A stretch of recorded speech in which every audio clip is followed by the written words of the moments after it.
আমি খানবাড়ির সবার উপস্থিতিতে আমার ছেলের ব্যাপারে গুরুত্বপূর্ণ সিদ্ধান্ত জানাচ্ছি। আমার ছেলের সম্মতি থাকলে আমি সামনের ঈদ নাগাদ ছেলের বউ ঘরে তুলতে চাই।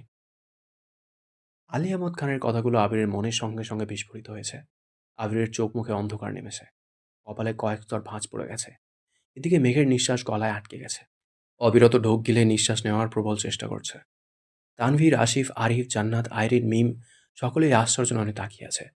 সবার মনে উত্তেজনা আর ভয় একসঙ্গে কাজ করছে। আলী আহমদ খান পুনরায় শুধালেন, আবির, এখন বিয়ে করতে তোমার কোনো আপত্তি আছে? আমৃত্যু ভালোবাসি তোকে। পর্ব ৩২, লেখিকা সালমা চৌধুরী। আর আমি প্রীতম বলছি। আলী আহমদ খান গুরুভার কণ্ঠে বললেন, তোমার ফুফিকে আসতে বলেছি, প্রয়োজনে আবার বলবো, কিন্তু তোমার ফুফাকে কিছু বলতে বলো না আমায়। এই একটা মানুষের জন্য আমার পরিবারটা ধ্বংস হয়ে গেছে। তাকে কখনো ক্ষমা করতে পারবো না আমি।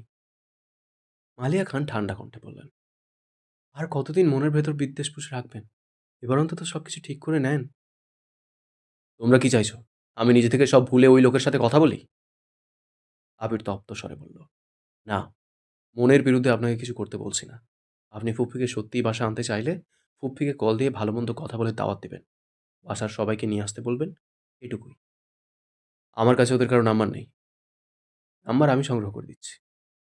আচ্ছা ঠিক আছে, দিও। সকালবেলা খাবার টেবিলে আবির আর মোজাম্মেল খান ব্যতীত সবাই উপস্থিত। আলিমত খান খাবার শেষ করে স্বাভাবিক কণ্ঠে শুধালেন, তোমাদের ফুফিকে বাসায় দাওয়াত দিতে চাচ্ছি। এ ব্যাপারে তোমাদের কোনো মতামত থাকলে বলতে পারো। খুশিতে গদগদ হয়ে মেঘ বলল, কোনো মতামত নেই, ফুফি আসলেই হবে। তানভীরের সরল স্বীকারোক্তি, আপনার বোনকে আপনি বাসায় আনতে চাচ্ছেন, এ ব্যাপারে আমাদের মতামতের থেকেও আপনাদের মতামতটা বেশি গুরুত্বপূর্ণ। আব্বু, আপনি, কাকামণি, প্রয়োজনে আম্মুরা আছেন। ওনাদের সাথে কথা বলে আপনারা যা সিদ্ধান্ত নেওয়ার নিতে পারেন। আমরা আমাদের মতো সিদ্ধান্ত নিয়েছি। তাছাড়া তোমার আব্বু আজ আসবে, আবশ্যকতায় আবার আলোচনা করব। কিন্তু আমার কথা হচ্ছে, তারা আসলে তোমরা তাদের সাথে কেমন আচরণ করবে? তানভীর মৃদু হেসে বলল, সে বিষয়ে আপনার টেনশন করতে হবে না। আমি আমার বোনেরা কিংবা আদি ওনাদের মনে আঘাত দেওয়ার মতো কোনো প্রকার খারাপ আচরণ করব না। আপনার এবং এই বাড়ির সম্মান রক্ষার্থে আমরা আমাদের সর্বোচ্চ চেষ্টা করব। মিমা রাদিও তানভীরের সঙ্গে তাল মেলালো। মিমা রাদিকে মেঘ অনেকদিন আগে থেকে ফুপ্পির কথা বলছে। ফুফাতো ভাই বোনদের কথাও বলেছে। তাদের সাথে পরিচিত হতে মিমা রাদিও খুব এক্সাইটেড। মোজাম্মেল খান দুপুরের পরপর বাসা আসছেন। এসেই সরাসরি আবিরের রুমে চলে গেছেন।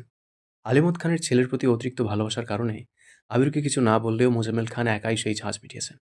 টানা ২ ঘন্টা আবিরের উপর রাগ ছেড়েছেন। বহু বছর আগে আলী আহমদ খানের অ্যাক্সিডেন্টের ইতিহাস থেকে শুরু করে বর্তমান পর্যন্ত প্রতিটা ঘটনার নিগুড় বর্ণনা দিয়েছেন। হালিমা খান তো একবার থামানোর চেষ্টা করছেন, কিন্তু এতে লাভ হওয়ার বদলে উল্টো ক্ষতি হয়েছে। মোজাম্মেল খানের রাগ আরও কয়েক গুণ বেড়ে গেছে। তানভীর যেমন আবিরের প্রতি কনসার্ন, তেমনি মোজাম্মেল খানও বড় ভাইয়ের অতিশয় ভক্ত।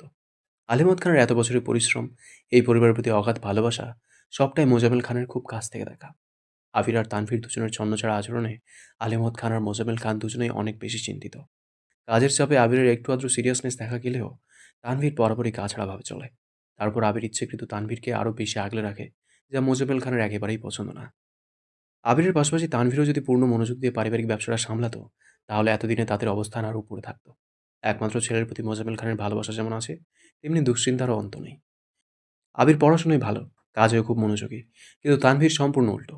বর্তমানে যা করছে তাতেও যদি গুরুত্ব না থাকে, তবে ছেলের ভবিষ্যৎ কী হবে সেই নিয়েই দুশ্চিন্তা করেন প্রতিনিয়ত। সব কিছুর বহিঃপ্রকাশ ঘটছে আজ আবিরের সামনে। আবির চুপচাপ মাথা নিচু করে চাচ্চুর সব কথা শুনছে। আবির চাইলেও এখন কিছুই বলতে পারবে না। একটা কথা বলতে গেলে মোজাম্মেল খান আরও ১০টা কথা শোনাবে। তার থেকে বরং চুপ থাকা শ্রেয়। আবির নিজের মনকে বোঝাচ্ছে, আবির, যাই করিস না কেন, শ্বশুরের সাথে কখনো তেড়ামি করিস না। আবির, ধৈর্য রাখতে হবে। ২ ঘন্টা কেন, আরও ৩ ঘন্টা বকলেও সহ্য করে নিতে হবে। শ্বশুরকে রাগালে বউকে আর নিজের করে পাবি না। সো বি কেয়ারফুল আবির। এর মধ্যে মেঘ আবিরের জন্য ১ গ্লাস দুধ নিয়ে আসছে। আব্বুর রাগ দেখে মেঘের হাত পা ঠান্ডা হয়ে যাচ্ছে। দুধ নিয়ে ভেতরে আসবে নাকি চলে যাবে বুঝতে পারছে না। চলে যাওয়ার জন্য ১ পা বাড়িয়ে আবারও দাঁড়িয়ে পড়ল।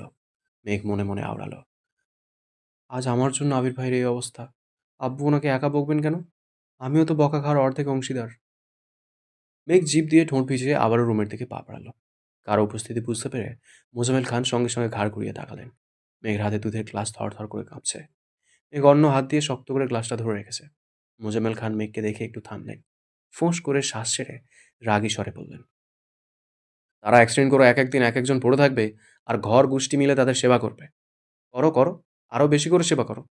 দুধের সাথে আপেল, আঙ্গুর, কলাও নিয়ে আসতা। মেঘ একগাল হেসে পড়ল। সব রেডি করা আছে। দুধ খাওয়া শেষ হলেই ওইগুলো নিয়ে আসবো। মোজাম্মেল খান তীব্র বিরক্তি আর বিদ্রুপের স্বরে কথাটা বলেছিলেন।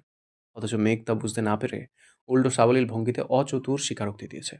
মেঘের উত্তর শুনে মোজাম্মেল খান কয়েক মুহূর্ত স্তব্ধ হয়ে রইলেন। মেঘ উত্তর দেওয়ার পর নিজেই কনফিউশনে পড়ে গেছে। আব্বু কি ঠাট্টা করলো নাকি সিরিয়াসলি বলছে, এটাই বুঝতে পারছে না। আবির মেঘের অবস্থা দেখে মিটিমিটি হাসছে। মোজাম্মেল খান পুনরায় গম্ভীর কণ্ঠে আবিরের উদ্দেশ্যে কি যেন বলছেন। মেঘ সে কথা বুঝেছি কি বুঝেনি কে জানে। কপাল কুঁচকে গম্ভীর কণ্ঠে বিড়বিড় করে বলল, অ্যাক্সিডেন্টের কারণে যে পরিমাণ রক্ত শরীর থেকে বেরিয়েছে তা পূরণ করতে দুধ, ডিম, ফল খাবো না তা কি আপনার বকা খাবো? মোজাম্মেল খান মেঘকে শুধালেন, তানভীর কোথায়? মেঘের চোখ আবিরের দিকে পড়তেই দেখলো আবির মাথা দিয়ে না করতেছে। মেঘ সহসা মাথা নিচু করে উত্তর দিল, জানি না। এর মধ্যে হালিমা খান ফল সাথে ডিম সিদ্ধ নিয়ে আসছেন। রুমে ঢুকতে ঢুকতে চড়া গলায় বললেন, তানভীর যেখানেই থাকুক, অন্তত এখন এখানে তাকে ডাকবো না। 2 ঘন্টা যাবৎ ছেলেটাকে ইচ্ছা মতো কথা শোনাচ্ছেন। আর কত? আপনি এখন যান এখান থেকে। ফ্রেশ হয়ে আসুন, আপনাকে খেতে দিচ্ছি। আর ছেলেটাকেও শান্তিতে খেতে দিন। তানভীর ঘন্টাখানেক আগেই বাসা আসছে। আবিরের রুমে আসতেও চেয়েছিল, কিন্তু হালিমা খান বারণ করছেন। মোজাম্মেল খানের সামনে আবির আর তানভীর দুজনেই গুরুতর আসামি। দোষ যেই করুক না কেন, শাস্তি দুজনেরই প্রাপ্য। হালিমা খানের উদ্বেল কণ্ঠের কথাবার্তা শুনে মোজাম্মেল খান আর কথা বাড়ালেন না। নিজের রুমের দিকে চলে গেলেন। হালিমা খান আবিরের কাছে ফলের প্লেটটা রেখে মেঘকে উদ্দেশ্য করে বললেন, তুই বরং এখানে থাক, আমি তোর আব্বুর জন্য খাবার রেডি করি। মেঘ ঘাড় কাত করে হ্যাঁ সূচক সম্মতি জানালো। হালিমা খান চলে যেতেই আবির ফলের প্লেটের দিকে তাকালো।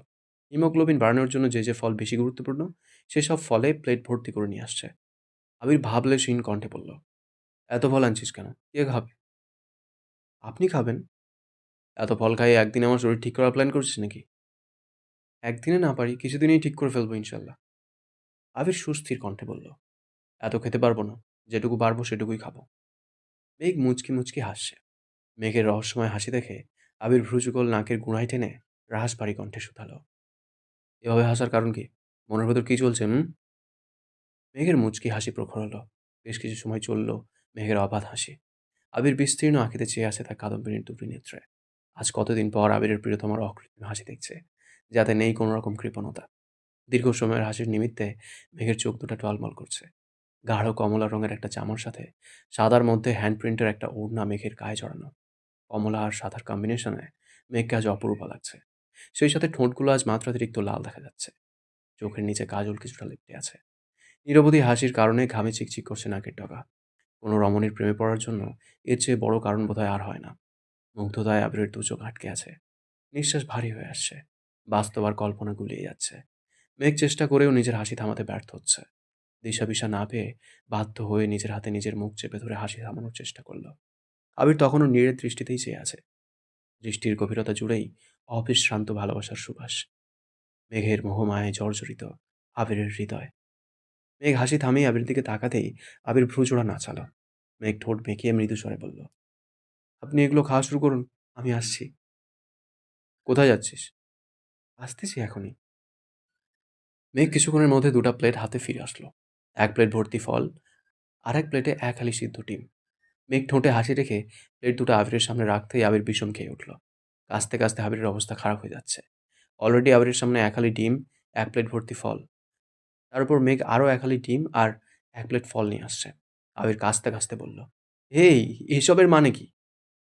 মেঘ হেসে বলল, এই সবগুলো আপনি এখন খেয়ে শেষ করবেন। আর কোনো কথা আমি শুনতে চাই না। আবির বিপুল চোখে মেঘের দিকে তাকিয়ে আছে। মেঘের যত্ন দেখে মনে হচ্ছে একদিনেই আবিরকে পুরোপুরি সুস্থ করে ফেলবে। শরীর থেকে যে পরিমাণ রক্ত বের হয়েছে তা একদিনেই পূরণ করে ছাড়বে। আবির মেঘের দিকে তাকিয়ে তাকিয়ে 1 গ্লাস দুধ, এক হালি ডিম আর এক প্লেট ফল কোনো রকমে খেয়ে শেষ করেছে। মেঘ সূক্ষ্ম দৃষ্টিতে আবিরকে পরখ করছে। খাওয়াতে কোনো প্রকার গাফিলতি যেন না করতে পারে। আবির দীর্ঘশ্বাস ছেড়ে বলল, ম্যাম, আমি কি একটু রেস্ট নিতে পারবো? বেশি কষ্ট হচ্ছে? তবে আপনি বললে শেষ করে ফেলবো। থাক, পরে খেয়ে নিন। এখন আমি আসছি। আবির উদাসীন কণ্ঠে বলল, আচ্ছা। আলিমুদ খান বাসায় ফিরেই আবিরের থেকে নাম্বার নিয়ে গেছেন। মোজাম্মেল খান সহ বাকিদের সাথে কথা বলে অবশেষে মেহমুদা খানের নাম্বারে কল দিলেন। মেহমুদা খানের ফোনে অলরেডি আলিমুদ খানের নাম্বারটা ভাইজান লিখে সেভ করা, তাই চিনতে অসুবিধা হয়নি। কল দেওয়ার পর প্রথমবারেই কল রিসিভ হলো। মাহমুদা খান কণ্ঠ খাদে নামিয়ে ধীর কণ্ঠে বললেন, আসসালামু আলাইকুম ভাইজান। ওয়ালাইকুম আসসালাম। কেমন আছিস? আলহামদুলিল্লাহ ভালো। তুমি কেমন আছো? আলহামদুলিল্লাহ। কোথায় আছিস? বাসায়। আবির কেমন আছে? আগের থেকে কিছুটা সুস্থ। ভাবিরা কেমন আছে? বাকি সবাই কেমন আছে? আলহামদুলিল্লাহ ভালো। যে কারণে তোকে ফোন দেওয়া, আগামীকাল তোদের বাসার সবাইকে আমাদের বাসায় দাওয়াত। সবাইকে নিয়ে সকাল সকাল বাসায় চলে আসিস। আমার যেন দ্বিতীয়বার ফোন দিতে না হয়। ঠিক আছে ভাইজান। মেহমুদা খান ফোন রেখেই ফুঁপিয়ে ফুঁপিয়ে কাঁদতে শুরু করছেন। আইরিন আর আরিফও মায়ের সাথে কাঁদছে। জন্মের পর থেকে মাকে দেখে আসছে ভাইদের জন্য সবসময় কান্না করেন। ঈদ কিংবা কোনো উৎসব আসলেই তাদের মায়ের কান্না দেখতে হয়। 28 বছর পর খানবাড়িতে ঢোকার অনুমতি পেয়েছেন। সেই খুশিতে নিজের কান্না আটকে রাখতে পারছেন না। আলিমত খানের রাগ এত সহজে কমে যাবে এটা কেউ কল্পনাও করতে পারেনি। আবিরও ভেবেছিল অন্ততপক্ষে 1-2 বছর চেষ্টা করলে হয়তো আব্বুর রাগ নিয়ন্ত্রণে আনা সম্ভব। কিন্তু বোনকে প্রথম দেখাতেই উনি সবাইকে ডেকে জানিয়ে দেবে এটা কেউই ভাবেনি। আজ সকাল থেকে খানবাড়ির অন্দরমহলে কাজের ধুম পড়েছে। দুজন হেল্পিং হ্যান্ড, বাড়ির 3 কর্ত্রী সহ মেঘ, মিম আর আদিও কাজে ব্যস্ত। মেঘ কাজের ফাঁকে ফাঁকে আবিরকে দেখে আসে। আবিরের হাত অনেকটাই ঠিক হয়েছে, তবে পায়ের ব্যথাটা এখনও অনেক বেশি। আজ 3 ভাই একসঙ্গে বাজার করতে বেরিয়েছেন। বোনের পছন্দ মতো মাছ থেকে শুরু করে সবজি, অন্যান্য প্রয়োজনীয় জিনিস নিয়ে আসছে। মিম মেঘ মিলে চুপি চুপি একটা বরণডালাও সাজিয়েছে, যেটা মিমের রুমে লুকিয়ে রেখেছে। আবির সুযোগ মতো মেঘকে ডেকে ঠান্ডা মাথায় সব বুঝিয়ে দিয়েছেন। মেঘ যেন কোনো প্রকার উচ্ছৃঙ্খল আচরণ না করে। আব্বু চাচ্চুর প্রতি আবিরের বিন্দু পরিমাণ বিশ্বাস নেই। মেঘকে না আটকালে কখন কোন অঘটন ঘটবে তার আশঙ্কাই আছে। মেঘকে প্রোটেক্ট করতে আজ আবিরও সামনে থাকতে পারবে না। তানভীর কখন কোন কাজে ব্যস্ত থাকবে তাও বলা যায় না। যদি ফুফির সাথে ফুফাকে দেখে আবিরের আব্বুর মাথা গরম হয়ে যায়, তাহলেই সব ধ্বংস হয়ে যাবে। আবিরই বলেছিল ফুফিকে বাসায় আনার কথা, কারণ এখন আবিরের অসুস্থতার কারণে আলিমত খানের মন এমনিতেই খুব নরম। এমত অবস্থায় ফুফিকে না আনতে পারলে পরবর্তীতে কবে সুযোগ পাবে তা জানা নেই। প্রায় 12টার দিকে ফুফিরা বাসায় আসছেন। মেঘ নিচ থেকে চিৎকার করে মিমকে ডাকছে, অথচ মিম রুমে সাজুগুজু করতে ব্যস্ত। মাহমুদা খান, ওনার হাজব্যান্ড, আইরিন, আসিফ, জান্নাত সবাই এসেছে। আসিফ গতকালই দেশে ফিরেছে। আবিরদের সারপ্রাইজ দেবে ভেবেই কিছু জানায়নি। মিম বরণডালা নিয়ে আসছে না দেখে মেঘও ডাকাডাকি বন্ধ করে দিয়েছে। বাসায় ঢুকেই সবাই আবিরকে দেখার জন্য আবিরের রুমে চলে গেছে। মেঘ গ্লাস নিয়ে আবিরের হাতে রুমে যাচ্ছে। এ সময় মিম ওপরের ব্যালকনি থেকে ডেকে জিজ্ঞেস করলো, আপু, ওনারা কোথায়? মেঘ রুষ্ট হয়ে বলল, ওনারা চলে আসছেন। মেঘ আবিরের রুমে চলে গেছে। মিম কি বুঝলো কে জানে, দ্রুত রুমে চলে গেছে। সহসা এক হাতে বরণডালা নিয়ে অন্য হাতে পা অবধি ঢাকা লং ড্রেসের এক পাশ উঠিয়ে ছুটছে। মিমের পরনে গাঢ় জলপাই রঙের একটা গাউন ড্রেস, একপাশে ওড়না সেফটি পিন দিয়ে আটকানো। স্ট্রেট চুলগুলো কাঁধের নিচ পর্যন্ত পৌঁছেছে। মেঘ নিজেই মিমের চোখে আইলাইনার আর কাজল দিয়ে দিয়েছে। মিম ঠোঁটে রঞ্জকও লাগিয়েছে। মিমের এক হাতে কালো ফিতার ঘড়ি, অন্য হাতে কতগুলো চুড়ি, এক পায়ে পায়েল, সাথে পুতুল গলার নরম তুলতুলে স্যান্ডেল পরনে। এলোপাথারি দৌড়ের কারণে মিমের কাঁচ ছড়ানো চুলগুলো রীতিমতো লাফাচ্ছে। আশপাশ কোনো দিকে তাকানোর মতো সময় নেই। বরণডালা হাতে নিয়ে মেইন গেট পার হতেই আচমকা এক ছেলের সাথে ধাক্কা লাগতেই সামনের ছেলেটা দ্রুত সরে গেছে। মিমের হাতের বরণডালা সহ ফুলের পাপড়ি সব পড়ে গেছে। সাথে সাথে মিমও ধপাস করে নিচে পড়ে গেছে। ব্যথায় মিম চিৎকার করে উঠল, ও মা গো! চিকন লম্বা এক ছেলে 2 কদম এগিয়ে এসে শুধালো, ব্যথা পেয়েছো? মিম রাগে কটকট করে বলল, এই, কে আপনি? আমার বাসায় এসে আমাকে ফেলে দিয়ে আবার জিজ্ঞেস করেন ব্যথা পেয়েছে কিনা? আপনার সাহস তো কম না? আবারও আর্তনাদ করতে করতে বলল, উফ, আমি শেষ। ছেলেটাও খ্যাপা স্বরে বলল, নিজে দেখে চলতে পারো না, আবার আমায় দোষারোপ করছো? আমি কি তোমায় ফেলছি নাকি? নিজের গায়ে জোর নাই, আবার আমায় বলতে আসে। মিম এখনো মাটিতে পড়ে আছে। মিমের রাগ মাথায় উঠে যাচ্ছে। রাগে কটকট করতে করতে বলল, একদম গায়ের জোর নিয়ে কথা বলবেন না। আপনি ইচ্ছে করে আমায় ফেলেছেন। আমি এখনই ভাইয়াকে ডাকবো। এমন সময় মেঘ আসছে। দরজার সামনে মিমকে বসে থাকতে দেখে মেঘ কপাল কুঁচকে শুধালো, কিরে, তুই এখানে বসে আছিস কেন? মিম ফোঁস করে উঠল। গাল ফুলিয়ে মেঘের দিকে তাকিয়ে অভিযোগের স্বরে বলা শুরু করলো, আমি এখানে শুধু শুধু বসে আছি না? এই ছেলে আমাকে ধাক্কা মেরে ফেলে দিয়েছে। মেঘ ছেলের দিকে তাকাতেই ছেলেটা নিরুদ্বেগ কণ্ঠে বলল, আপু, বিশ্বাস করে আমি ইচ্ছে করে ধাক্কা দিইনি। ভেতর থেকে কে ছুটে আসছে আমি কিভাবে বুঝবো? আমি ভেতরে ঢুকছি, সে হুট করে আমার সামনে চলে আসছে। আমি ভয় পেয়ে কিছুটা সরে গেছি, আর সে পড়ে গেছে। না আপু, উনি ইচ্ছে করে ফেলছে। তুমি ভাইয়াকে এখনই ডাকো, এই ছেলের বিচার করতে হবে। উফ, আমার কোমরটা মনে হয় ভেঙেই গেছে। মেঘ মৃদু হেসে বলল, আরিফ, তুমি ভেতরে যাও। আরিফ ব্যস্ত কণ্ঠে বলল, আবু, সত্যিই আমি ইচ্ছে করে ফেলিনি। মেঘ তপ্ত স্বরে বিড়বিড় করে বলল, বুঝতে পেরেছি, তবে একটু সাবধানে থেকো। এসেই পাগলকে উস্কে দিয়েছো। এর পরিণাম কি হবে আমার জানা নাই। ভেতরে যাও। আরিফ ভেতরে চলে গেছে। মিম রাগান্বিত কণ্ঠে চেঁচিয়ে উঠল, আপু, ওই ছেলেকে ভেতরে ঢুকতে দিলে কেন? ওই ছেলে আমায় এত ব্যথা দিল, তবুও তুমি তাকে ছেড়ে দিলে? তুমি আমার বোন হয়ে এটা করতে পারলে? মেঘ হাত বাড়িয়ে গম্ভীর কণ্ঠে বলল, মুখটা বন্ধ করে ওঠ। কাজের কাজ কিছুই করতে পারিস না। তখন চিৎকার করে ডাকলাম বর্ডার নিয়ে নামতে, তুই নামিসনি। ওরা সবাই ভেতরে চলে গেছে, এতক্ষণে তোর খবর হয়েছে। বরং তো হলোই না, বরং শুধু শুধু কোমরে ব্যথাটা পেয়েছিস, সাথে ড্রেসটাও নষ্ট করেছিস। মিম মেঘের হাত ধরে কোনো রকমে উঠল। ঠিকমতো দাঁড়াতেও পারছে না। মেঘ মিমের হাতটা শক্ত করে ধরে বলল, পাটা শক্ত করে ঝাড়া দে, দেখবি ঠিক হয়ে গেছে। মেঘের কথা মতো মিম ২-৩ বার চেষ্টা করলো। কিছুটা ঠিক হওয়ার পর মেঘকে ধরে ধরে ভেতরে ঢোকালো। আবির রুমের দরজার সামনে আসতেই আকলিমা খান শুধালেন, কি রে, কি হলো তোর? মিম রাগে বলতে নিল, এই ছেলে। মেঘ তাড়াতাড়ি মিমের মুখ চেপে ধরে স্বাভাবিক কণ্ঠে বলল, এমনি ব্যথা পেয়েছে। আকলিমা খান পুনরায় বললেন, সারা দিন উল্টাপাল্টা দৌড়াবে, ব্যথা তো পাবেই। বেশি ব্যথা পাইছিস?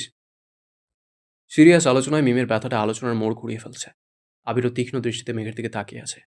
মেঘ পরিস্থিতি বুঝতে পেরে তড়িঘড়ি করে বলল, আরে বেশি কিছু হয়নি, আমি এখনই ঔষধ দিয়ে দিচ্ছি, তোমরা কথা বলো। মেঘ মিমকে নিয়ে সেখান থেকে চলে গেছে। আবিরের রুমে আলী আহমদ খান ব্যতীত আর সবাই উপস্থিত। আলী আহমদ খান নিজের রুমেই বসে আছেন। বোনের প্রতি ক্রোধ কিছুটা কমলেও বোনের হাজবেন্ডকে তিনি এখনও মন থেকে মানতে পারছেন না, তাই সামনেই আসছেন না।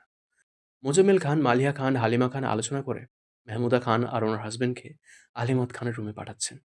28-30 বছরে গড়ে ওঠা অদম্য অন্তরাল ভাঙতে মেহমুদা খান এবং ওনার হাজবেন্ড প্রয়োজনে আলী আহমদ খানের পায়ে ধরতেও রাজি। মেঘ মিমের সঙ্গে উপরে চলে গেছে। মিম কোমরের সাথে সাথে পায়ে অল্প ব্যথা পেয়েছে। আগে বুঝতে না পারলেও এখন মিমের পা জ্বলছে। কাটা স্থান থেকে রক্ত বেরিয়ে পরনের স্যালোয়ারে দাগ হয়ে গেছে। মেঘ আগে ভেবেছিল সামান্য ব্যথা পেয়েছে, তাই এত গুরুত্ব দেয়নি। মিমের অবস্থা দেখে এখন মেঘ নিজেই ভয় পেয়ে গেছে। বাসার কাউকে জানালে তুলকালাম কাণ্ড হয়ে যাবে। মিম পায়ের দিকে তাকিয়ে কাঁদছে, আর আরিফকে অনর্গল বকেই যাচ্ছে। মেঘ বুঝিয়ে শুনিয়ে মিমকে শান্ত রাখার চেষ্টা করছে। মেঘ কাটা স্থান জীবাণুমুক্ত করে একটা মলম লাগিয়ে ব্যথার ঔষধ খাইয়ে দিয়েছে। বেশ কিছুক্ষণ বোঝানোর পর মিম কিছুটা শান্ত হয়েছে। মিম অন্য একটা ড্রেস পরেছে। কিছুক্ষণ পর দুই বোন একই সঙ্গে নিচে আসছে। পায়ে আর কোমরে ব্যথার জন্য মিম ঠিকমতো হাঁটতে পারছে না।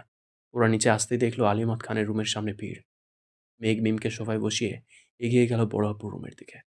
রুমের বাইরে মোজাম্মেল খান, ইকবাল খান, মালিয়া খান, হালিমা খান, আকলিমা খান দাঁড়িয়ে আছে। মেঘ আম্মু আর কাকিয়ার পাশ কেটে দরজা পর্যন্ত আসতেই মেঘের পা যুগল থমকে গেছে।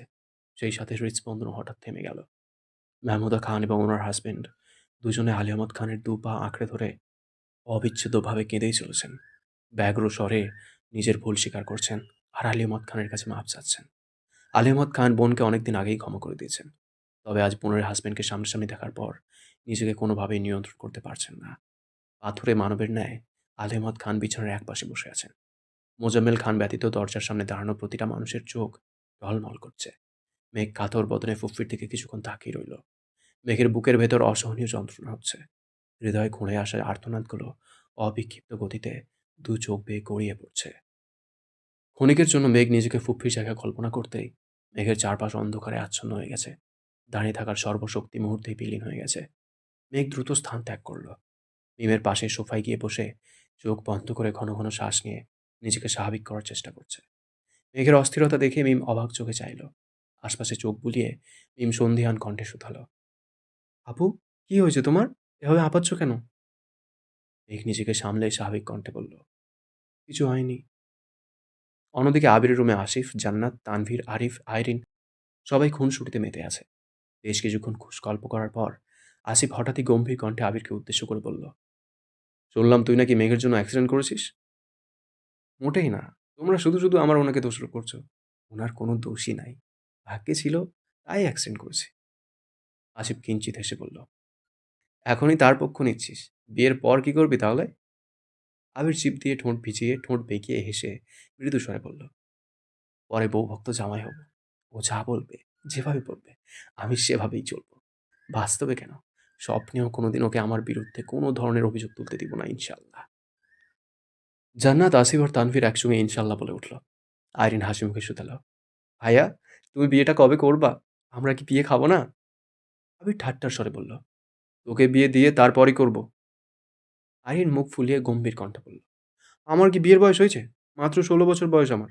আমি এখনো শিশু। তানভীর হেসে হেসে বলল, এখনো কত কত গ্রামে 12-14 বছর বয়সী মেয়েদের বিয়ে হয়ে যায়, সেখানে তুই তো তাদের থেকে 2 বছরের বড়। তোকে দিতে সমস্যা কি?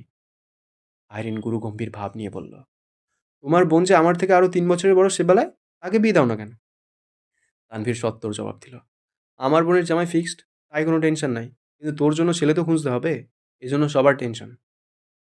আইরিন ভ্রু নাকের গোড়ায় টেনে রাজভারী কণ্ঠে বলল, আমি বিয়েই করব না। আইরিনের কথা শুনে সবাই উঁচু স্বরে হাসতে শুরু করেছে। আইরিন রাগে কটকট করতে করতে সবার দিকে তাকিয়ে আছে। জান্নাত ঠোঁটে হাসি রেখেই বলল, তোমরা সবসময় আমার ননদিনীটাকে রাগাও। আমার ননদিনীকে বিয়েই দিব না, সারা জীবন আমার কাছে রেখে দিব। তাহলে আম্মুকেও মেয়ের জন্য কান্নাকাটি করতে হবে না। আইরিনের গাল ফুলানো দেখে আরিফ আইরিনের মাথায় ঘাটটা মেরে বলল, তুই এত বেককল কেন রে? মজাও বুঝিস না? আইরিন মাথা ঘষতে ঘষতে অসহায় মুখ করে আরিফের দিকে চেয়ে আছে। আরিফ সবার সাথে অন্য বিষয়ে কথা বলায় ব্যস্ত। এর মধ্যে আকলিমা খান দরজা থেকে ডেকে বললেন, তানভীর, তানভীর ওদের নিয়ে বাসটা একটু ঘুরে দেখা, আর পারলে আবিরকে ধরে রুমটা থেকে বের কর। এক রুমে বন্দি থাকতে কত ভালো লাগে। তানভীর ধীর কণ্ঠে বলল, ঠিক আছে, তুমি যাও, আমি ভাইয়াকে নিয়ে যাচ্ছি। আইরিন, আরিফ, জান্নাত আগে বেরিয়ে গেছে। তানভীর আর আসিফ দুপাশ থেকে আবিরকে ধরে আস্তে ধীরে নিয়ে যাচ্ছে। আবিরের হাত মোটামুটি ঠিক হয়ে গেছে, পায়ে ব্যথা রয়েছে। বাড়ির নিরিবিলি পরিবেশ দেখে জান্নাত এগিয়ে গিয়ে আকলিমা খানকে শাশুড়ির কথা জিজ্ঞেস করতে লাগলো। মেঘ আর মিম দুজনই সোফায় হেলান দিয়ে বসে আছে। সবাইকে বের হতে দেখে হালিমা খান এগিয়ে এসে মেঘকে ডেকে বললেন, ওদের নিয়ে ছাদ থেকে ঘুরে আয়, আমরা খাবার রেডি করছি। এদিকে ওদিকে নজর বুলিয়ে মেঘ উঠে নিজের মনকে সামলে মুখে হাসি নিয়ে বলল, চলো। মিমকে উদ্দেশ্য করে বলল, কিরে, তুই যেতে পারবি? মিম মেঘের দিকে এক পলকের জন্য তাকাতেই হঠাৎ আরিফের দিকে চোখ পড়ল। অমনি মিম রেগে মেগে আগুন হয়ে গেছে। রাগান্বিত কণ্ঠে বলল, আমি যাব না, তুমি যাদের নিয়ে যাচ্ছিলে তাদের নিয়েই যাও। মেঘ যথারীতি আইরিন আর আরিফকে নিয়ে উপরে চলে গেছে। এক এক করে মিম, তানভীর, মেঘ, আবির সবার রুম ঘুরিয়ে ছাদে নিয়ে গেল। ছাদ ভর্তি এত এত গাছ দেখে আইরিন খুশিতে লাফালাফি শুরু করে দিয়েছে। আইরিনের উইশ লিস্টে প্রায় অনেকগুলো গাছ অলরেডি মেঘদের ছাদে আছে। আইরিন আপন মনে বক বক করেই যাচ্ছে, এই গাছটা আমার আছে, ওইটা ছিল এখন নাই। এই গাছটা আমাদের বাসায় হয় না। তুমি আবার আমাদের বাসায় গেলে তোমাকে আমাদের বাসার ছাদে নিয়ে যাব। মেঘ মৃদু হেসে শুধু বলল, আচ্ছা, ঠিক আছে। অনেকক্ষণ যাবৎ বকবক সহ্য করে অবশেষে আরিফ ক্ষুব্ধ হয়ে বলল, তোদের সাথে এসে আমার নিজেকে উন্মাদ মনে হচ্ছে। গাছগাছালি নিয়ে এত আলোচনা গবেষণাগারের গবেষকরাও বোধহয় করেন না। আইরিন ঠাট্টার স্বরে বলল, তুই ভালো মানুষ ছিলি কবে? আরিফ অগ্নি দৃষ্টিতে তাকাতেই আইরিন ভেঙচি কাটল। মেঘ হেসে বলল, আচ্ছা, গাছ নিয়ে আর কথা বলবো না। তোমার যে বিষয়ে কথা বলতে ইচ্ছে করে সেই বিষয়ে বলো। আরিফের রাগ মুহূর্তেই গায়েব হয়ে গেছে। সহসা অস্ফুট কণ্ঠে বলল, এই না হলে আমার আইরিন সঙ্গে সঙ্গে আরিফের মুখ চেপে ধরে ফেলল। মেঘ আশ্চর্যজনিত নয়নে তাকিয়ে আইরিনকে শুধালো, আরিফের মুখ চেপে ধরেছে কেন? পুনরায় আরিফকে শুধালো, কি বলতে চাইছিলে বলো, ভা মানে কি? আরিফ ঢোক গিলে উষ্ণ স্বরে বলল, ভালো বোন। মেঘ ভ্রু কুঁচকে সন্দেহের দৃষ্টিতে তাকিয়ে শুধালো, সত্যি? তাহলে আইরিন মুখ চেপে ধরেছে কেন? আইরিন খুব হিংসুটে, ও নিজেকে ছাড়া আর কাউকে ভালো বলতে দিবে না। তোমাকে ভালো বলে ফেলছি, এটাও সহ্য হচ্ছে না। আইরিন বিপুল চোখে আরিফের দিকে তাকিয়ে আছে আর ভেতরে ভেতরে ফুঁসতেছে। বিড়বিড় করে বলল, আগে বাসায় চল, তারপর তোকে বোঝাবো। মেঘ, আইরিন, আরিফ তাদের পড়াশোনা, ভার্সিটি লাইফ আর স্কুল লাইফ নিয়ে গল্প করছে। এদিকে আবির, তানভীর, আসিফ সোফায় বসে বসে গল্প করছে। আবিরের ব্যবসা, তানভীরের রাজনীতি, আসিফের জব লাইফ নিয়েই নানান আলাপ আলোচনায় মগ্ন। জান্নাত হালিমা খান ও আকলিমা খানের সাথে খাবার পরিবেশনে সাহায্য করছে। মাহমুদা খান, ওনার হাজবেন্ড এবং বাকিরা আলিমত খানের রুমেই টুকটাক কথা বলছেন। মাহমুদা খানকে আলিমত খান নতুন করে সবার পরিচয় দিচ্ছেন। যদিও মেহমুদা খান সবাইকে আগে থেকেই চেনেন। আলিমত খান হঠাৎ প্রশ্ন করলেন, তোর ছেলে মেয়ে কি তিনজনই? মেহমুদা খান মৃদু স্বরে বললেন, না, আমার আলহামদুলিল্লাহ 2 ছেলে আর 2 মেয়ে। মোজাম্মেল খান শুধালেন, আরেক মেয়ে কোথায়, নিয়ে আসলে না কেন? বড় মেয়ের বিয়ে হয়ে গেছে, কানাডা থাকে। ইকবাল খান আশ্চর্য নয়নে তাকিয়ে বললেন, আফা, তোমার এক মেয়েকে বিয়েও দিয়ে ফেলছো? মেহমুদা খান মলিন হেসে বললেন, আলহামদুলিল্লাহ 1 বছর এক নাতিও আছে। মোজাম্মেল খান বোনের কথায় রীতিমতো ভামড়ে খেল। আলী আহমদ খান মালিয়া খানের দিকে তাকিয়ে উদাসীন কণ্ঠে শুধালেন, আমার ছেলেকে এবার বিয়ে করানো দরকার নাকি বলো? মালিয়া খান কিছুটা তপ্ত স্বরে বললেন, আভির ফেরার পর থেকে আপনার কাছে আমি এই কথা বলছি, কিন্তু আপনি তো আমার কথা গুরুত্বই দিচ্ছেন না। এবার গুরুত্ব দিতেই হচ্ছে। আমার ছোট বোন নানি হয়ে গেছে, আর আমি এখনো ছেলের বউয়ের মুখে আব্বাজান ডাকি শুনতে পারলাম না। মোজাম্মেল খান চিন্তিত কণ্ঠে জিজ্ঞেস করলেন, কোনো মেয়ে কি পছন্দ হয়েছে ভাইজান? দেখেছো কি? হ্যাঁ, মেয়ে আমার পছন্দ করাই আছে। আবির শুধু হ্যাঁ বললেই হবে। মালিয়া খান উদ্বিগ্ন কণ্ঠে শুধালেন, মেয়ে কে? কি করে? আলী আহমদ খান ঠাট্টার স্বরে বললেন, মেয়ে তুমিও দেখেছিলে, এবার আমিও দেখেছি। এখন দেখি ছেলে কি করে। মোজাম্মেল খান আবারও প্রশ্ন করলেন, ভাইজান, তুমি কি শাকিল সাহেবের মেয়ের কথা ভাবতেছ? মালিয়া খান জিজ্ঞাসু দৃষ্টিতে তাকিয়ে প্রশ্ন করলেন, শাকিল সাহেবকে? ইকবাল খান উত্তর দিলেন, ভাইজানের ব্যবসায়িক বন্ধু। মেয়ে দেখতে কেমন? মাশাল্লাহ ভাবি, মেয়ে দেখার মতো। আপনি দেখলে চোখ ফেরাতে পারবেন না। যাকে বলে আগুন সুন্দরী। তারপর বাবা মায়ের একমাত্র মেয়ে বলে কথা। মালিয়া খান ঠান্ডা কণ্ঠে জানালেন, না, আমার ছেলের বউ হবে আমাদের মতো সাধারণ। অবশ্যই মিশুক হতে হবে। যে আগুনের আশেপাশে ভিড়তেই পারবো না, সে আগুনে আমার ছেলেকে পুড়তে দিব না। আলী আহমদ খান গম্ভীর কণ্ঠে বললেন, তোমার ছেলে বিয়ের জন্য রাজি হলে তারপর অন্যান্য বিষয় নিয়ে আলোচনা করা যাবে। এদিকে মাহমুদা খানের বুকের ভেতর থাকা হৃৎপিণ্ড কেঁপে উঠেছে। উনি এতদিনে আবিরকে যতটুকু চিনেছেন, আবির মেঘকে না পেলে আবির বাঁচবেও না। যে কোনো একটা বড় ধরনের অ্যাক্সিডেন্ট ঘটিয়ে ফেলবে। মাহমুদা খান আলী আহমদ খানের সামনে মুখ ফুটে কিছু বলতে পারছেন না, আবার চুপচাপ কথাগুলো হজমও করতে পারছেন না। অন্যদিকে মিম সোফায় বসেছিল। আবিটা সোফায় এসে বসতেই মিম কিছু একটা ভেবে তড়িঘড়ি করে উঠে পায়ে ব্যথা নিয়েই দৌড়ে রান্নাঘরে গেল। উত্তেজিত কণ্ঠে শুধালো, আম্মু, বাসায় কলা আছে? হ্যাঁ, কেন? আমার একটা কলা দাও। ভাত খাওয়ার সময় কলা দিয়ে কি করবি? খাবো, এখনই দাও। একটা না, দুটো কলা দিও। আকলিমা খান কপাল কুঁচকে মিমের দিকে তাকিয়ে কিছু না বলে দুটা কলা বের করে দিল। সঙ্গে সঙ্গে হালিমা খান মিমকে বললেন, মিম, ছাদ থেকে ওদের ডেকে নিয়ে আয় তো মা। মিম ঠোঁট বেঁকিয়ে হেসে বলল, অবশ্যই, এখনই যাচ্ছি। মিম কলা খেতে খেতে সিঁড়ি দিয়ে উঠছে। মুহূর্তেই যেন পায়ের ব্যথার কথা সম্পূর্ণ ভুলে গেছে। ছাদের দরজা থেকে ডাকলো, আপু, মামুনি তোমাদের ডাকছে। মেঘ স্বাভাবিক কণ্ঠে বলল, আচ্ছা, যাচ্ছি। কিন্তু তুই এখানে আসলি কিভাবে? এভাবেই। মেঘ আর আইরিন গল্প করতে করতে সিঁড়ি দিয়ে নামছে। আরিফ মিমের শারীরিক অবস্থা বোঝার জন্য এক পলক মিমের দিকে তাকিয়ে সঙ্গে সঙ্গে চোখ সরিয়ে নিয়েছে। মিম যদি বুঝতে পারে আরিফ ইচ্ছাকৃত মিমের দিকে তাকিয়েছে, তাহলে এবার সিডর আয়লার মতো তাণ্ডব শুরু করে দিবে। আরিফ ফোনের দিকে মনোযোগ দিয়ে মিমকে পাশ কাটিয়ে চলে গেছে। আরিফ 4-5টা সিঁড়ি নামতেই হঠাৎ স্লিপ কেটে নিয়ন্ত্রণ হারিয়ে কয়েক সিঁড়ি নেমে সামনে থাকা আইরিনের দু কাঁধে ধরার চেষ্টা করে। আরিফের ভর আইরিন নিতে না পেরে হুমড়ি খেয়ে পড়তে নেয়। মেঘ তাড়াতাড়ি আইরিনকে ধরে ফেলে। ততক্ষণে আরিফও নিজের শক্তি দিয়ে কোনো রকমে স্থির হয়েছে। পায়ের 2-3 জায়গায় ঘষা খাওয়ায় আরিফের পা জ্বলছে। সেদিকে না তাকিয়ে আরিফ পেছন ফিরে তাকাতেই দেখল একটা সিঁড়িতে কলার বাকল অক্ষত অবস্থায় পড়ে আছে। এর আগের সিঁড়িটাতেই আবিরের পা পড়েছিল। মিম দুটা কলা খেয়ে পরপর 2 সিঁড়িতে বাকল ফেলেছে, যেন যে কোনো একটাতে আবির স্লিপ খায়। মেঘ আর আইরিন আগে নেমে যাওয়ায় এবং আরিফের মনোযোগ ফোনে থাকায় মিমের কাজে বেশ সুবিধা হয়েছে। আরিফ চোখ তুলে মিমের দিকে তাকাতেই মিম নিজের দুহাত ঝেড়ে এমন ভাব নিল যেন সে বিশাল কিছু করে ফেলেছে। আরিফের রাগ হলেও সে প্রকাশ করল না। আইরিন নিজের মতো করে আরিফকে বকছে। আইরিন ভেবেছে আরিফ ইচ্ছে করে আইরিনকে ধাক্কা দিয়েছে। আরিফ সেসবে পাত্তা না দিয়ে মেঘদের পাশ কাটিয়ে নিচে চলে গেছে। মিম নেমে এসে উদ্বিগ্ন কণ্ঠে শুধালো, আইরিন আপু, তুমি কি ব্যথা পেয়েছো? মেঘ সন্দেহের দৃষ্টিতে মিমকে দেখেও কিছু বলল না। নিচে নামতেই দেখলো সবাই খাবার টেবিলে বসা। আজ ডাইনিংয়ে আরও 5টা চেয়ার অ্যাড করায় জায়গা তুলনামূলক কম। ফুফিদের পাশে 2টো চেয়ার ফাঁকা। আবিরের পাশের একটা চেয়ারও ফাঁকা। আইরিন তার মায়ের পাশে গিয়ে বসলো।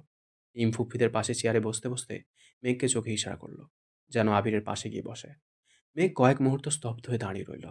এর মধ্যে আবির দুবার তাকিয়েছে, কিন্তু মেঘের নজর অন্যদিকে। তানভীর আবিরের পাশের চেয়ারটা ইশারা করে মোলায়েম কণ্ঠে মেঘকে বলল, বনু, এখানে এসে বস। সঙ্গে সঙ্গে আলী আহমদ খানও বললেন, বসো বসো, খাওয়া শুরু করি। মেঘ আগপাজ না ভেবে আবিরের পাশে গিয়ে বসল। অজানা এক অনুভূতিতে মেঘের মন শিউরে উঠছে। তীর তীর করে কাঁপছে মেঘের হাত। আবির মেঘের হাতের দিকে নজর বোলায়, আর চোখে মেঘকে কয়েক মুহূর্ত পর্যবেক্ষণ করে। মেঘের কাঁপাকাঁপি দেখে আবির ব্যান্ডেজ করা হাত নিয়ে নিজেই মেঘের প্লেটে খাবার তুলে দিল। আচমকা মেঘের সঙ্গে হাতের স্পর্শ লাগতেই মেঘ কারেন্টে শক খাওয়ার মতো আঁতকে ওঠে। মুহূর্তেই হাত ছিটকে সরিয়ে নিয়েছে। অকস্মাৎ মেঘের এরকম আচরণে আবির কপাল গুটিয়ে অবাক চোখে তাকালো, কিন্তু কোনো কথা বলল না। খাওয়ার মাঝে প্রয়োজনের বাইরে কেউই কোনো কথা বলেনি। মিমের সাথে 2-1বার আরিফদের চোখাচোখি হয়েছে।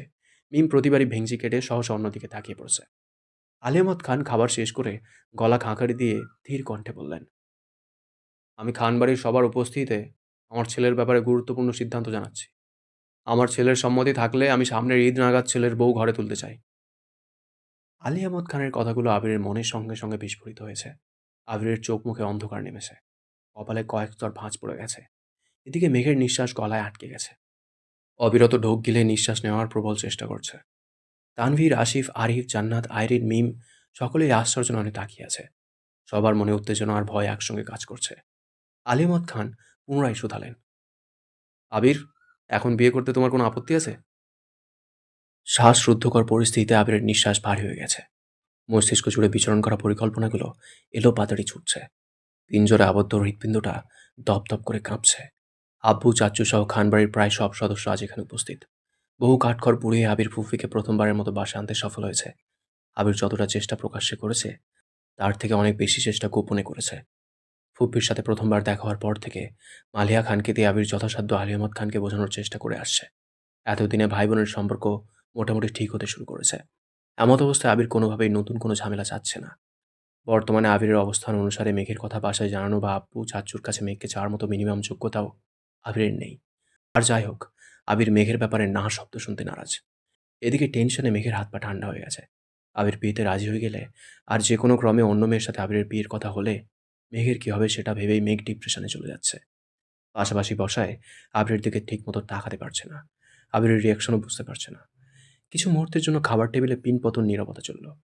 অবশেষে আবির ছোট করে শ্বাস ছেড়ে গম্ভীর কণ্ঠে বলল, আমি আপাতত বিয়ের জন্য মানসিকভাবে প্রস্তুত না। আমি কি তোমাকে এখনই বিয়ে করতে বলছি নাকি?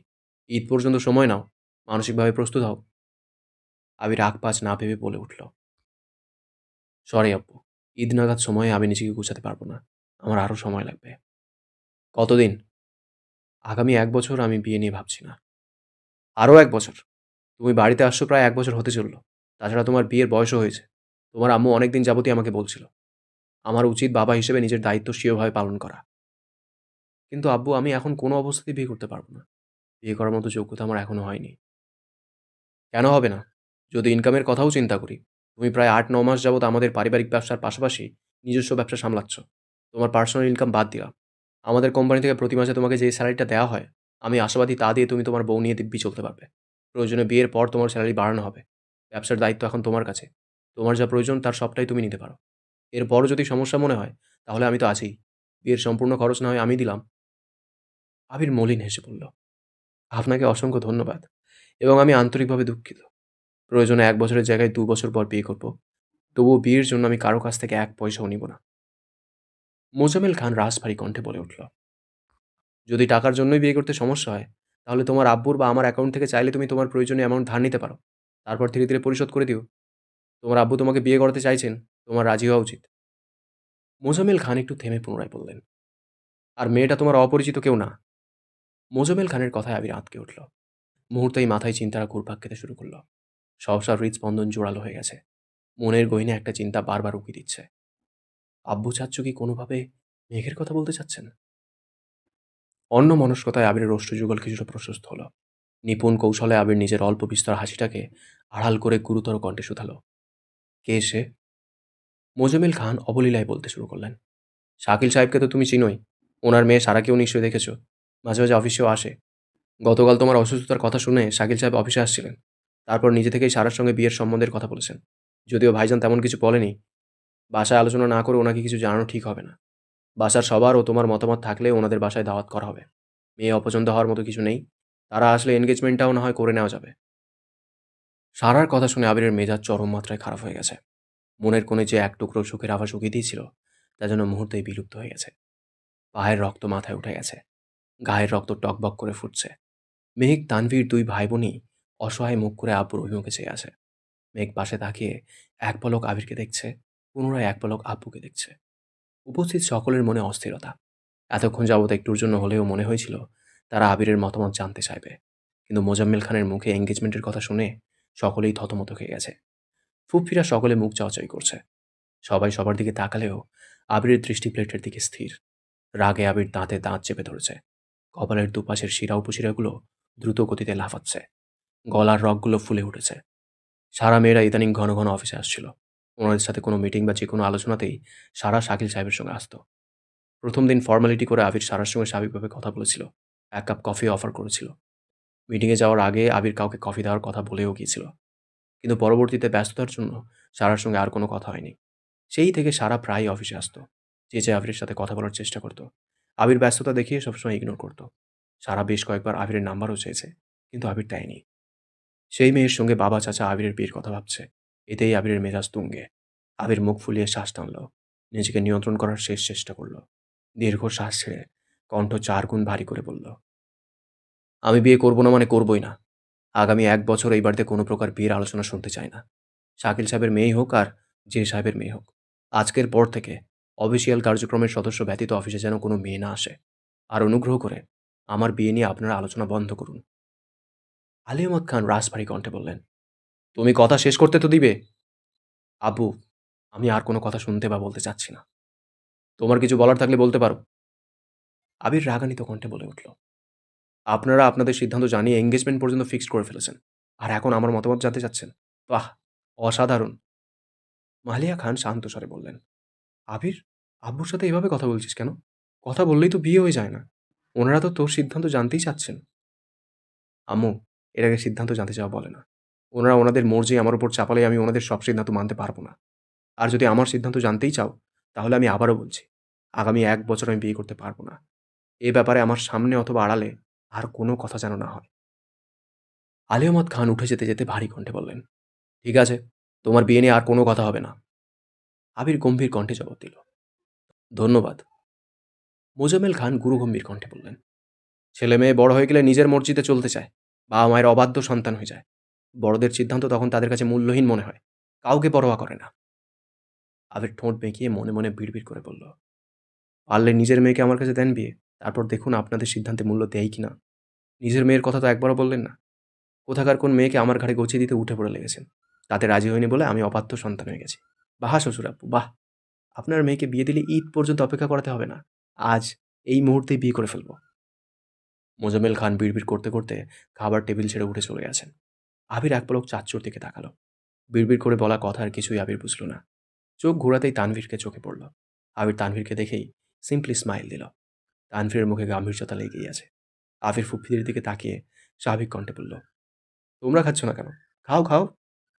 সবাই স্তব্ধ হয়ে বসে আছে, শুধু আশপাশে চোখ বুলাচ্ছে। ইকবাল খান, মালিয়া খান, আকলিমা খান উপস্থিত আছে বিধায় কেউ কিছু বলতে পারছে না। সবার মনমরা ভাব দেখে আবির ঠাট্টার স্বরে বলল, সামনের বছর আমার বিয়ে, তোমাদের সবার দাওয়াত। এখন থেকে বিয়ের প্রিপারেশন শুরু করো।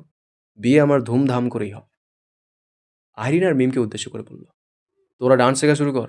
আমার বিয়েতে ঠিকমতো নাচতে না পারলে তোদের খবরই আছে। আবিরের কথা শুনে সবাই না চাইতেও হেসে ফেলল। নিজের বিয়ের দাওয়াত নিজেই দিচ্ছে, আবার নাচার জন্য বন্ধুদের রীতিমতো ট্রিট দিচ্ছে।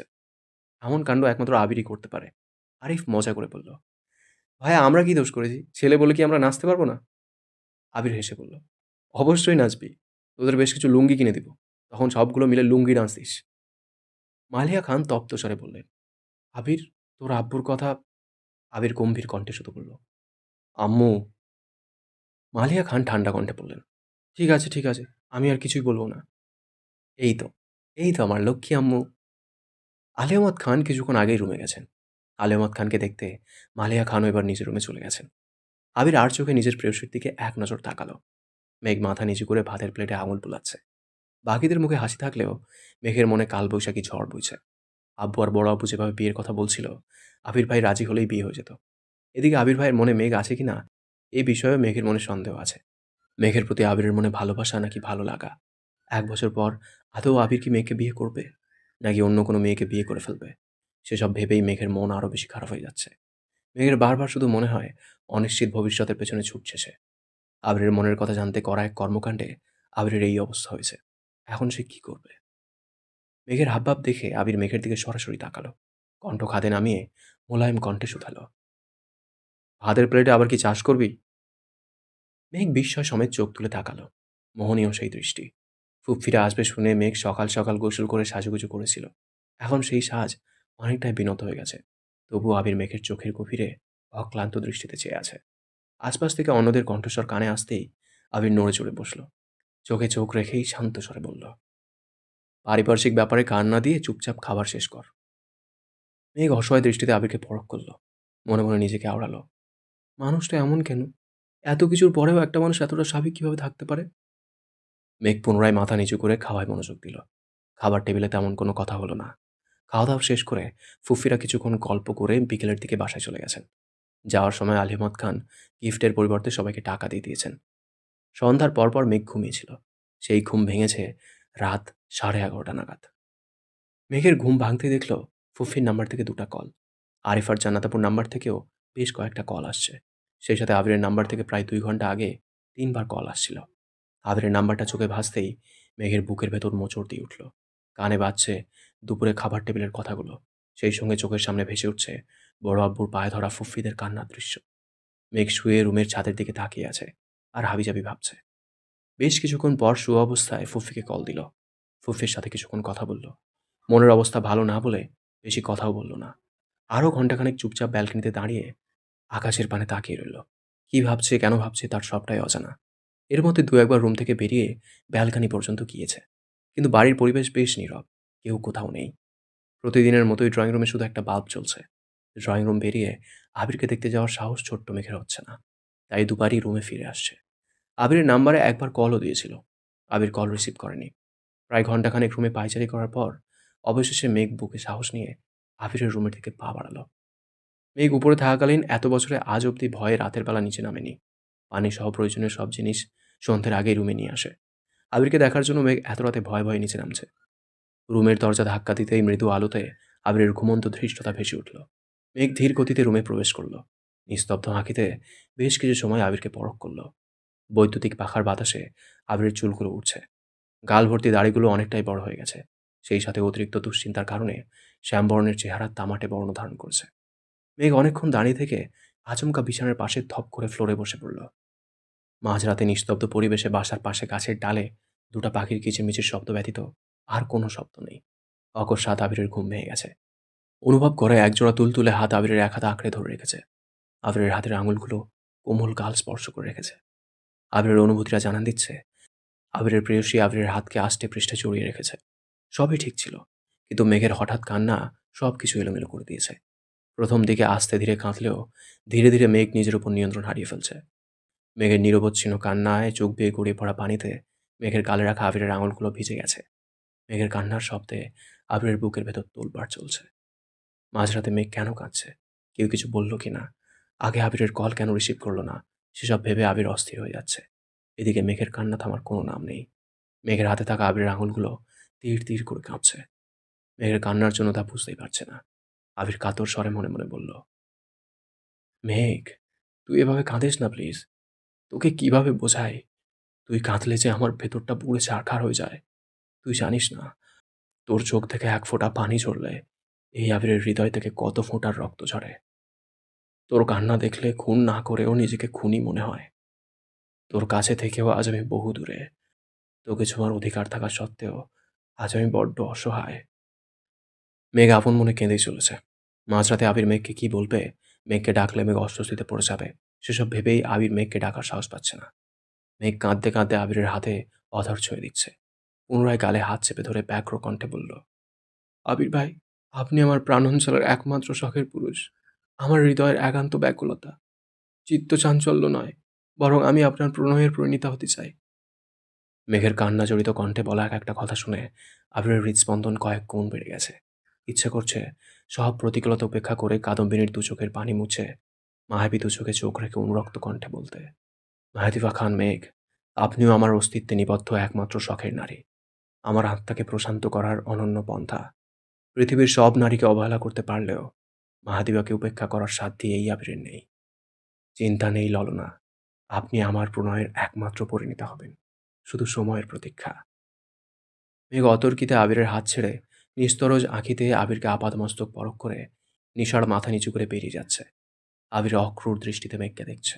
চোখে উপচে পড়ছে প্রশান্তি। মেঘ অতি সন্তর্পণে হাঁটছে, যেন কারো নজরে না পড়ে। ড্রয়িং রুম পার হয়ে 2টা সিঁড়ি উঠতেই পাশ থেকে ভারী পুরুষালী কণ্ঠস্বর ভেসে আসলো, এত রাতে নিচে কি করছিস? মেঘ আঁতকে উঠে পাশ ফিরে তাকাতেই দেখল ইকবাল খান সোফার পাশে দাঁড়ানো। ভয় পেয়ে তড়িঘড়ি করে মেঘ জামার উপর দিয়ে বুকে থু থু দিল। দাঁত দিয়ে জিভ কেটে চোখ নামিয়ে মেঘ ধীর স্থির কণ্ঠে আমতা আমতা করে বলল, "পা- পানি খেতে আসছিলাম।" ইকবাল খান গুরুভার কণ্ঠে বললেন, অনেক রাত হয়েছে, ঘুমাতে যা এখন। মেঘ ঘাড় কাত করে আচ্ছা বলে গুটি গুটি পায়ে উপরে উঠে গেছে। সময় চলমান। মেঘ নিজের মতো ভার্সিটিতে যায়। বন্যার সাথে টুকিটাকি কথা বললেও মিনহাজ, তামিম, মিষ্টি কারোর সঙ্গেই তেমন কথা বলে না। ওদের দেখলেই এড়িয়ে যায়। নিজের প্রতি তীব্র ক্ষোভ থেকেই মূলত মেঘের এই কাজ করা। তানভীরও নিজের কাজে ব্যস্ত। বাসায় ফিরে আবিরের সাথে টুকটাক কথা বলে খাওয়া দাওয়া করে ঘুমায়। দেখতে দেখতে ২১ দিন পেরিয়ে গেছে। আবিরের পা অনেকটাই ঠিক হয়ে গেছে। মোটামুটি হাঁটা চলাও করতে পারে। এর মধ্যে একদিন সন্ধ্যের দিকে শাকিল সাহেব আলী আহমদ খানকে কলও দিয়েছেন আবিরের খোঁজখবর নেওয়ার জন্য। তাছাড়া ওনারা খুব শীঘ্রই আবিরকে দেখতে আসতে চাচ্ছেন। কিন্তু আবিরের রাগ দেখে আলী আহমদ খান ডিরেক্ট নিষেধ করে দিয়েছেন। আবির কিছুটা সুস্থ হওয়ার পরেই নিজের রুমে চলে আসছে। এতদিনের মধ্যে মেঘ আবিরকে দেখতে যতবারই আবির রুমে যায়, ততবারই মিম মেঘকে নিয়ে মজা করে। মিমের দুষ্টামির জন্য এখন আবির রুমে একা থাকলে মেঘ লজ্জায় রুমেই যায় না। অনেক দিন ধরে ছাদে যাওয়া হয় না। গাছগুলোর তেমন যত্নও নেওয়া হয় না। মিম আর আদি মাঝে মাঝে গাছগুলোতে পানি দেয়। আজ বিকেলের দিকে মেঘ আর মিম ছাদে গেছে। গাছগুলোর আগাছা পরিষ্কার করছে আর দু বোন নিজেদের মতো গল্প করছে। মিম মেঘকে উদ্দেশ্য করে বলল, আপু, সামনে ঈদ, তুমি ভাইয়াকে কিছু দিবা না? একটা পাঞ্জাবিতে হ্যান্ড প্রিন্ট করে দিও ভাবছিলাম। এটা তো খুব ভালো আইডিয়া। ডিজাইনের মাঝে তোমার নামটাও লিখে দিও। না না, এসব করা যাবে না, কেউ দেখে ফেললে সর্বনাশ হয়ে যাবে। তোমাকে বড় করে লিখতে বলছে কে? একদম ছোট ছোট অক্ষরে লিখবা। মানুষ কি খুঁটিয়ে খুঁটিয়ে দেখবে নাকি? আমার ভয় লাগে। হাবিব ভাই দেখলে খুব বকা দিবেন। কে বকা দিবে, ভাইয়া? হ্যাঁ, ভাইয়া দিবে তোমাকে বকা? এটাও আমাকে বিশ্বাস করতে হবে? শোনো আপু, আর যাই বল আমি চোখ বন্ধ করে বিশ্বাস করে নেব, কিন্তু ভাইয়া তোমাকে বকবে, এটা আমি জীবনেও বিশ্বাস করব না। মেঘ মুখ গোমড়া করে বলল, সত্যি উনি আমাকে বকা দেন? তুমি হয়তো খেয়াল করো না, তবে আমি খেয়াল করেছি। বাসার মধ্যে ভাইয়া একমাত্র তোমার সাথে কথা বলার সময়ই মাধুর্য মিশিয়ে মনোরম কণ্ঠে কথা বলে। তোমাকে দেখলেই ভাইয়ার ঠোঁটে হাসি ফুটে ওঠে। বলছে তোরে? আল্লাহ, বিশ্বাস করো না। তুমি আমাকে ভাইয়ার কথা বলছো, আমি বিষয়টা গুরুত্ব দিয়ে খেয়াল করেছি। তোমার প্রতি ভাইয়ার অন্য লেভেলের টান আছে। ভাইকে কিছু আনতে বললে ভাইয়া যতই ব্যস্ত থাকুক, তোমার কথা শোনা মাত্রই সব ব্যস্ততা সাইড রেখে সাথে সাথে নিয়ে আসে। মেঘ কপাল কুঁচকে বলল, ভাবের কথা বাদ দে। আমার ভাইয়ার এত কেয়ার তোমার কাছে ভাব মনে হয়? এমন করলে তোমাকে আমার ভাইয়ার বউ বানাবো না বলে দিলাম। আর বউ? বাসার আর আবির ভাইয়ের যে অবস্থা, আমার ভালোবাসা কোনোদিন পূর্ণতা পাবে বলে মনে হয় না। বললেই হলো। সত্যিকারে ভালোবাসা থাকলে পূর্ণতা পাবেই, ইনশাল্লাহ। এখন তোমাকে যা বলছি তা করো। ঈদে ভাইয়াকে একটা পাঞ্জাবি গিফট। সেটাতে অবশ্যই তোমার নাম থাকতে হবে। আগে আমাকে দেখিয়ে নেবা, বুঝছো? বুঝছি, কিন্তু পাঞ্জাবি কিনতে হবে তো। পাঞ্জাবির সাইজ জানি না। তাছাড়া পাঞ্জাবি কিনবো কিভাবে? বুঝছি। ভাইয়াকে দেখেছিলাম নিচে গেছে। তুমি এখন ভাইয়ের রুমে যাও। ভাইয়ের পাঞ্জাবি থেকে সাইজটা দেখে আসো। আমি বাইরে পাহারা দিব। ভাইয়া আসলেই তোমাকে ডাকবো। পরে আম্মুকে নিয়ে শপিংয়ে গিয়ে পাঞ্জাবি কিনে নিয়ে আসবো। আচ্ছা চল। আবির নিচে সোফায় বসে কফি খাচ্ছে আর ল্যাপটপে কাজ করছে। ইকবাল খান পাশের সোফায় বসে আবিরের সাথে অফিসের বিভিন্ন টপিক নিয়ে কথা বলছেন। মিম ব্যালকানিতে দাঁড়িয়ে আবিরের দিকে নজর রাখছে। মেঘ আবিরের রুমে ঢুকে ওয়ার্ড্রোবে পাঞ্জাবি খুঁজছে। আবির কাজের ফাঁকে হঠাৎ উপরে হালকা তাকাতেই মিম থতমত খেয়ে পেছনে সরে গেছে। মিমের এমন কাণ্ডে আবির কপাল কুঁচকে সন্দেহের দৃষ্টিতে তাকালো। কিছু একটা ভেবেই আবির বসা থেকে উঠে দাঁড়ালো। ইকবাল খান স্বাভাবিক কণ্ঠে বললেন, কোথায় যাচ্ছিস? আসছি একটু। তাড়াতাড়ি আসিস, কাজ শেষ করতে হবে। হ্যাঁ হ্যাঁ, আসছি এখনই। আবির তড়িঘড়ি করে উপরে উঠছে। আবিরের ভয়ে মিম আর নিচে দেখতেই পারেনি। আচমকা আবিরকে ব্যালকানিতে দেখে মিম আঁতকে উঠল। গলা থেকে কোনো কথাই বের হচ্ছে না। মেঘকে ডাকতেও পারছে না। আবির বড় বড় কদম এগিয়ে এসে ভারী কণ্ঠে শুধালো, এখানে কি করছিস? মিম এপাশ ওপাশ মাথা নেড়ে বুঝালো কিছু না। আবির ফের বলে উঠল, যা এখান থেকে। মিম বারবার পেছন ফিরে তাকাচ্ছে। আবিরের তপ্ত দৃষ্টির ভয়ে মেঘকে আর ডাকতে পারছে না। আবির পুনরায় বলল, কি হলো? মিম মাথা নিচু করে দৌড়ে চলে গেছে। আবির রুমের দরজা চাপিয়ে নিচে গেছিল। এখন দরজা কিছুটা খোলা দেখেই অনুমান করতে পারছি রুমে কেউ আছে। আবির দরজা থেকে রুমে চোখ বোলালো। হঠাৎ আবিরের নজর স্থির হলো। মেঘ আবিরের রুমের ব্যালকনিতে দাঁড়িয়ে আছে। আবির ভ্রু কুঁচকে এগিয়ে গেল সেদিকে। ব্যালকনিতে আবির আর মিমের কথোপকথন শুনেই মেঘ তাড়াতাড়ি পাঞ্জাবি লুকিয়ে কী করবে বুঝতে না পেরে বারান্দায় চলে গেছে। আবির গুরুতর কণ্ঠে শুধালো, আমার রুমে কি করছিস? মেঘ নিশ্চুপ থেকেই আবিরের পাশ কেটে চলে যেতে নিল। আবির আবারও প্রশ্ন করল, আমার রুমে কেন আসছিলি, তাও আবার পাহারাদার রেখে? মেঘ ভয়ে ঢোক গিলে ধীর কণ্ঠে বলল, এমনি আসছিলাম। মেঘ চলে যেতে নিলেই আবির মেঘের হাত চেপে ধরে। মেঘ আতঙ্কিত নয়নে তাকিয়ে বলল, ছাড়ুন, যাব। রুমে কেন আসছিলি সেটা বল, তাহলে ছেড়ে দিব। মেঘ আমতা আমতা করে বলল, আপনার রুমে আসা কি নিষেধ? নিষেধ হবে কেন? তোর যখন ইচ্ছে রুমে আসবি, কিন্তু পাহারাদার কেন বাইরে থাকবে? কি করতে আসছিলি বল? চুরি করতে আসছিলাম, হয়েছে? আবির অন্যমনস্ক হয়ে বলল। আর কি চুরি করার বাকি আছে? মানে? আবির মেঘের হাত ছেড়ে মুচকি হেসে বলল, আমার রুমে কি এমন জিনিস আছে যা তোর চুরি করে নিতে হয়? তোর কি লাগবে নিয়ে যা। মেঘ মনে মনে বিড়বিড় করে বলল, সম্পূর্ণ আপনি টাকাই আমার লাগবে। কিভাবে নিব বলুন? আবির কিঞ্চিত হেসে বলল, কি হলো, কিছু খুঁজে পাচ্ছিস না? মেঘ কপাল গুটিয়ে রিনিঝিনি হেসে আবিরের দিকে তাকিয়ে শীতল কণ্ঠে বলল, আমি যা নিতে চাই তা আপনাকে দেখিয়ে নিতে পারবো না। আবির চোখ বড় করে সম্পূর্ণ রুমে নজর বুলিয়ে উত্তেজিত কণ্ঠে বলল, তাহলে কি আমি ঘুমালে নিতে পারবি? মেঘ ছোট করে ভেঙচি কেটে বিড়বিড় করতে করতে চলে যাচ্ছে। আবির ঠোঁট কামড়ে হাসছে। মেঘ দরজা পর্যন্ত গিয়ে থমকে দাঁড়ালো। কয়েক পা পিছিয়ে দরজার পাশের দেয়ালে তাকালো। দেয়ালে একটা হাতের ছাপ দেখে মেঘের নজর স্থির হলো। সরু নেত্রে খেয়াল করলো। হঠাৎ মনে পড়ে গেল প্রায় ২-৩ মাস আগে রুমে রং করার ঘটনা। ভেজা রঙে মেঘের হাতের ছাপ পড়েছিল। সেই ছাপ শুকিয়েছে বহুদিন আগেই। দরজার আড়ালে ছিল বলে আজ পর্যন্ত মেঘের চোখে পড়েনি। আজ দরজাটা চাপানো ছিল, বিধায় মেঘের নজর আটকেছে। মেঘ আবিরের দিকে তাকিয়ে উদ্বিগ্ন কণ্ঠে বলল, এই দাগটাতে রং করেননি কেন? মেঘের কণ্ঠে আবির পেছন ফিরে তাকিয়েছে। মেঘের দৃষ্টি খেয়াল করে সেদিকেও তাকালো। আবির মুখের ভঙ্গি স্বাভাবিক রেখে বলল, লোকের কি খেয়ে কাজ নেই? তুই নষ্ট করবি আর তারা বারবার রং করবে? বারবার করবে কেন? একবারই তো নষ্ট করেছি, তাও পড়ে গেছিলাম বলে। আবির উদাসীন কণ্ঠে বলল, বেরঙিন জীবনে রুমে রং করে আর কি হবে? মেঘ প্রখর নেত্রে আবিরের দিকে তাকিয়ে অকস্মাৎ বলে উঠল, আমার কাছে রং আছে, আমি এখনই নিয়ে আসছি। হাতের ছাপ মুছে সুন্দর ডিজাইন করে দিব। আবির বিরক্তি ভরা কণ্ঠে বলল, যেভাবে রুমে আসছিলি সেভাবে বেরিয়ে যা। আমার রুম যেমন আছে তেমনই থাকবে। মাতব্বরি করে নষ্ট করতে হবে না। মেঘ কণ্ঠ খাদে নামিয়ে মৃদুস্বরে বলল, বিশ্বাস করুন, নষ্ট করব না, সুন্দর লাগবে। আবির রাগান্বিত কণ্ঠে বলল, মেঘ, কথা বললে কথা শুনবি না? শুনবো। তাহলে যা এখান থেকে। আমার অনুমতি ব্যতীত আমার রুমের কোনো জিনিস যদি এদিক সেদিক হয়, সেই কাজ যেই করে থাকুন না কেন, তার দায়ভার কিন্তু তোর হবে। So be careful. মেঘ মাথা নিচু করে দাঁড়িয়ে আছে। নিচ থেকে ইকবাল খান আবিরকে ডাকছেন।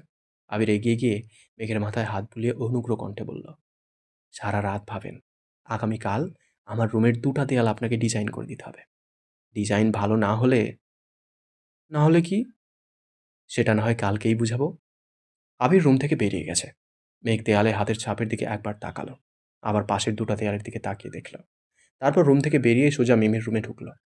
মিম বিছানায় বসে চোখ বন্ধ করে আমাকে বাঁচাও, আমাকে বাঁচাও বলতেছে। মেঘ মিমকে আলতো চাপড় মেরে বলল, আমাকে বিপদে ফেলে নিজে বাঁচাও বাঁচাও করছিস? লজ্জা লাগে না তোর? লজ্জার যেমন বয়স নাই, তেমনি মাইর খাওয়ারও বয়স নাই। ভাইয়া যেভাবে তাকাইছিল, ভয়েই আমার গলা শুকিয়ে গেছিল। তোমাকে কিভাবে ডাক? কথায় আছে জান বাঁচানো ফরজ। মেঘ রাগী ভাব নিয়ে বলল, তুই বিপদে পড়লে আমিও বলবো জান বাঁচানো ফরজ। মিম আহ্লাদি কণ্ঠে বলল, আবু সরি। মেঘ ভেংচি কেটে চলে গেছে। মিম পেছন পেছন আপু আপু ডাকছে।